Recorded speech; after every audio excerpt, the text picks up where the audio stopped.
Welcome to Beyond the Scrub, where we have conversations about experiences outside the hospital wards, the experiences, the challenges, frustrations, and the realities of Nigerian nurses outside of their scrub. On today's episode, we have someone whose voice and insights has been changing the systems and making real impact in profession today. Let's welcome Nurse Okewusi. So let's start with a conversation that every Nigerian nurse has, at one point in their time, had. So, have you had any time considered leaving Nigeria to practice somewhere else? And if you had, what was happening at that moment that made you think about that? Oh, thank you very much. It is the very question that every nurses, even in Nigeria and in abroad, will always want to answer. I never wanted to travel out of the country. It has never been my plan. I was thinking, or I was hoping that things would actually get better. But as things wraps on, I feel that I don't think things are really getting better. Even if they are getting better, it is just a little effort that some of us, especially even the male in the professions, has actually put into it. So just recently I started thinking of how to even move to a better place where I will be much appreciated. Not necessarily means the remuneration that comes behind it, but the working environment, the working conditions, and professional development. Okay. In today's nursing environment, despite the long working hours, the complaints about the system, the frustrations, something still makes every nurse want to keep going in this profession. So personally, what is that for you? What keeps you going in the profession? What renews your hope in Nigerian nursing system? What made me go into the health system was I could remember vividly when I was very young. My mom is a nurse, and she took me out a particular time while she was on duty. I saw a particular man really in need of oxygen. There was no oxygen, so I remember how my mom went up and down to get this oxygen cylinder for this patient. So then I've conceived that vision that, I think if I'm into this profession, I think I should be able to do better. So compassion, I would say, and our compassion has been taken for granted. Our compassion has been dragged. Our compassion is now being guilty because we are doing this. Let me say I'm doing this because of compassion, because of the love I have towards it, not because of money. Because of money, I don't think I should be where I am today. I would have gone beyond this. But I love the profession. I want to take care of my patients. I want to have this kind of interpersonal relationship whereby I don't see them as patients.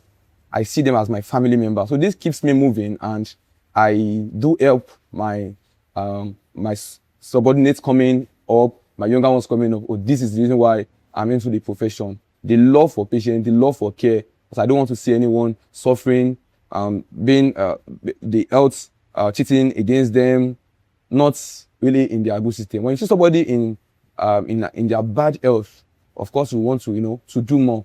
So more reason why I've been putting my efforts towards that, but my effort has really not been seen. But I'm just doing it for my patients and clients at large and relatives.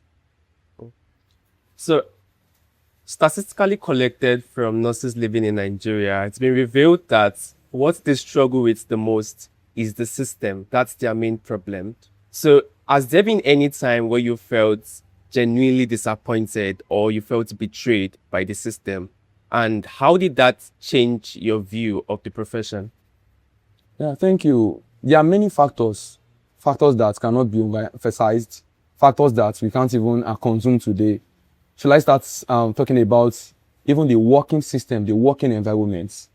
We all know that in first stage, before you can give a care to somebody, your environment must be safe before you can save others.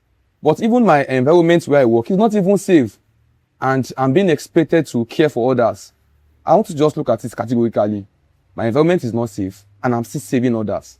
So it means something can actually happen. We have seen a situation whereby, even recently, where nurses, where healthcare professionals, especially nurses, are being kidnapped from work to their home, from home to work. Not from home to a party, not from home to church, not from home, but from home to work. Nurses being kidnapped. Look at the nurse from Abuja that was kidnapped. What has the government done about it? What has people done about it? And she has a family.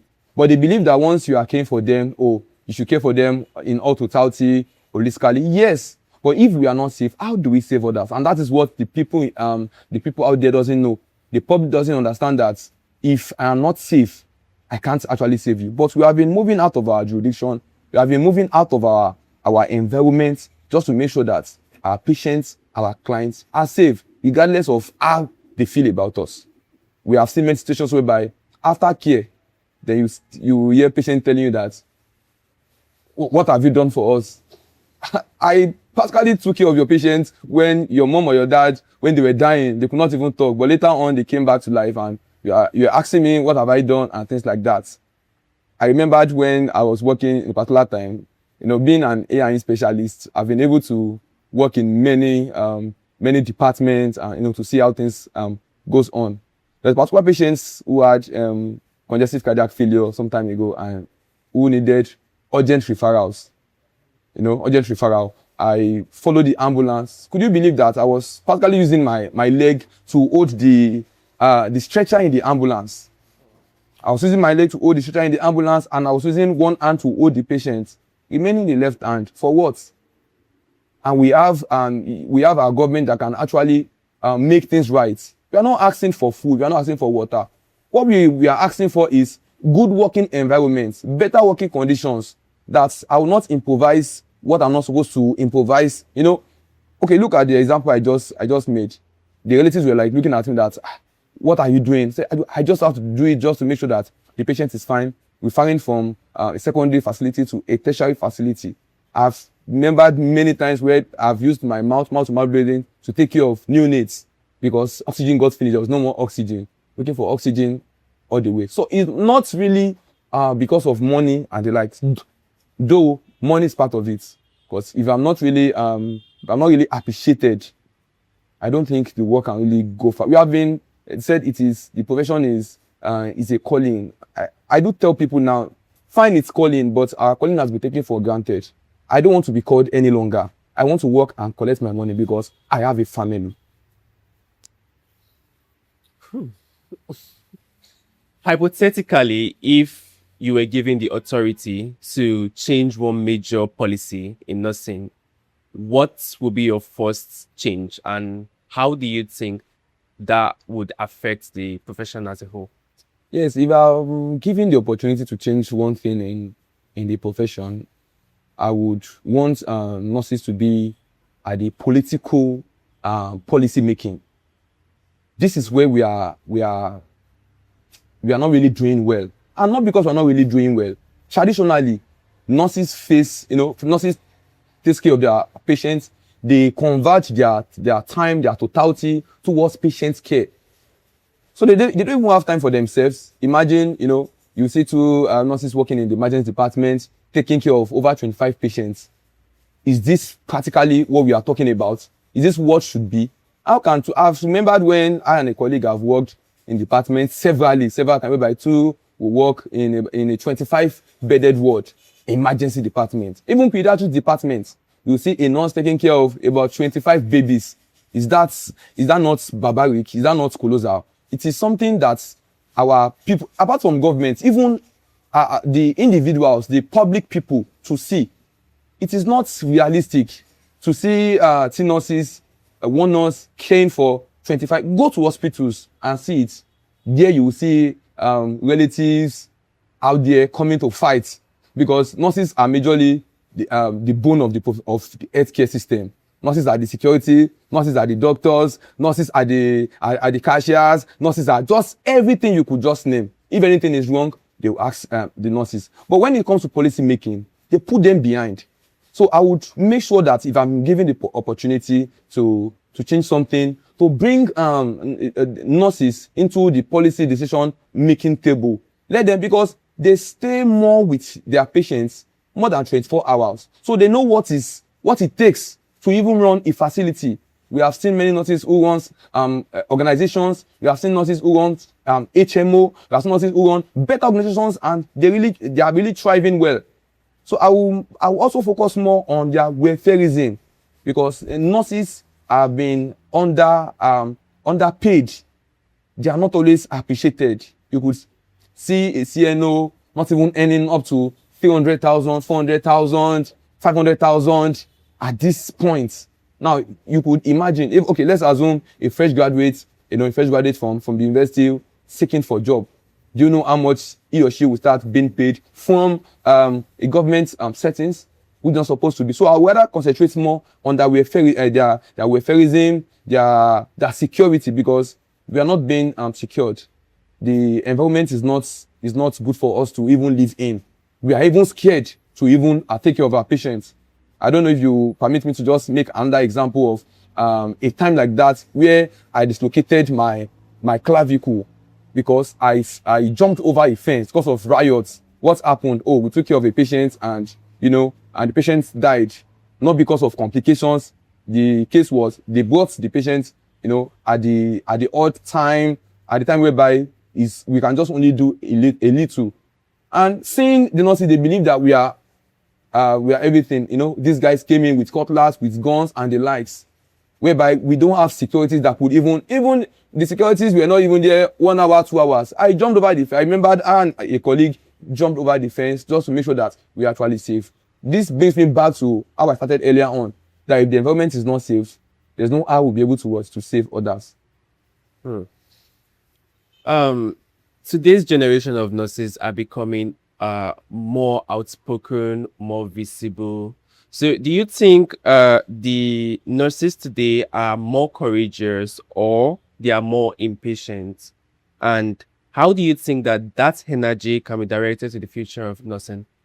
The trend we are having right now, nurses are very courageous. Why? Because they know their rights.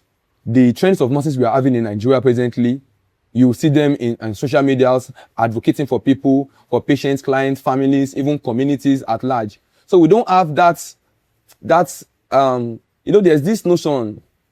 One of my boss discussed before I came in. I heard him saying, there's this position, this kind of pictorial representation of a physician, and a nurse tends to maybe bow, oh, this, and this will bring me to Lagos University Teaching Hospital, where I saw an image of a physician trying to attend to a mother and a child, and the nurses coming down to bow with this gallipot of a thing. Like, I was like, this thing needs to be destroyed, and another image should be erected. So presently, we know our right now, and we are actually even fighting for ourselves seriously, even if our association or even our leaders out there, because one of the factors that is affecting us is when we don't have a good leader out there. But thank God for leaders that are actually coming in. At least I can say 1 or 2, 3, 4, 5 leaders that are actually fighting for the profession. Let me digress by saying I have a younger colleague who is currently now in UK. I know you will permit me to say his name. His name is Okewusi Daniel. Okewusi Daniel is a nurse in the UK now, and in which he has even been recognized by BBC. Why? Because of the kind of care, the kind of foster he gives to patients and clients. It was recognized. Can we see that recognition here in Nigeria? Have you ever seen any nurse in Nigeria being recognized, being celebrated? Oh, that he has won this, he has won that. But you see different type of things out there. You see, don't mention names. There are some programs that are not meant to be appreciated to that extent, but we are not being appreciated. He was saying taking care of his patients, and he has this music talent. He was playing piano with his patients that can actually aid recovery. Is it at the emergency department? I want to be playing piano to my patient to aid recovery, because everything now is not even medications. There are some therapies that we can actually give our patients that is beyond medications. It's not about medications now. Sometimes even how to even relieve anxiety. More reason why not that I'm leaving the emergency department, I actually posed a bit that I want to go into theater management, therapeutic specialist and theater management to move, because I'm not really happy doing what I'm doing. I can't see my people, my patients suffering, not because we can't care for them, because we don't have the necessary facility to care for them. I know that our government cannot do this, but it's something they are not really looking into. So in summary, I would say that we are very much courageous because we know our rights, we know whom we are to meet, even though it's not still strong, but the kind of nurses we are having in Nigeria, people like Mr. Fashino, the current secretary of NAM in Ogun State, the chairman, even the HOD, the director of nursing services, even in Ogun State, and like that, even in Lagos, in Calabar, Akwa Ibom, and the likes, because I've been able to work in one of those hospitals. So we've had it all from the host's mouth, and Nurse Okewusi, is there anything else you would like to say generally as regards these topics you've mentioned? When I was initially invited for this program, a question I asked was, I hope this will not just be buried. Whatever conversation we are having here, how I feel even the president of Nigeria could even listen to this. Even especially when I said, when a nurse can take care of about 25 babies, this is not realistic. We tend to make mistakes. A nurse taking care of 25 babies. Even the public can also listen to what I'm saying. A nurse to 25 babies. A nurse to about 30 adults. Taking care of 30 adults at the emergency area. Not that the government are not, they can't recruit people, but it's because they're not paying concentration to this. Now let us look at the policy making table. How many nurses do we have there? If we had a nurse, though we have some that are just coming up, we have one in the north, thank God for that. We remembered one time like that, was it not the former president of Nigeria then, his wife was a nurse that actually helped us a bit. Was it Gowon, General Gowon Yakub then? Yes, then that his wife actually helped. After then, can we just even have a testing system of putting a nurse into that leadership style that can govern the facility, that can govern the hospital system? Let's just give it a trial, just a year alone, and see if this will not happen. So how I wish the Minister of Health in Nigeria, the Commissioner of Health of all states could actually listen to what we are talking about. We are not saying that we don't want to work. We want to work, but we need materials, we need instruments, we need gadgets to work. I can sit down here, I can practically be looking at the vitals of a patient while sitting. When you go to some private hospitals presently, you will see that even the way at which a nurse works is actually reduced because of the machine efficiency that has come into play. Let's go to our general hospitals, our federal teaching hospitals, our federal tertiary hospitals. Let us look at what they have. Go to the emergency department and see what we are really facing. You see some machines, some equipment that are not readily working again. They are just there. So this is not something that I'm really happy about. I'm not really happy that I'm in the system. So I'm just really trying my best. If I have my way, I will leave. But if they can actually there was a time I spoke to the Commissioner of Health of Ogun State, then while we were in isolation center, I personally volunteered myself that, let me contribute my care, my quota to the people living with this COVID-19. Let us take care of them. I was in the isolation center for over a month. When we were there, when the commissioner came, I told the commissioner, I said, we are not asking for water. We are not asking for food. We are not asking for stuff like that. We are not asking for these basic physiological needs. What we are needing is, how do we care for these people? Even at their odd time, even at their bad time, how do we care for them? Sickness is not something we should be happy about. Diseases are not meant to, especially when you see patients going for surgery, opting in and out of surgery, battling with some cardiovascular disorders that are actually, killing. Yeah. I think let me just stop here. All right. Thank you. Thank you very much. See you on the next episode of Beyond the Smoke. Thank you.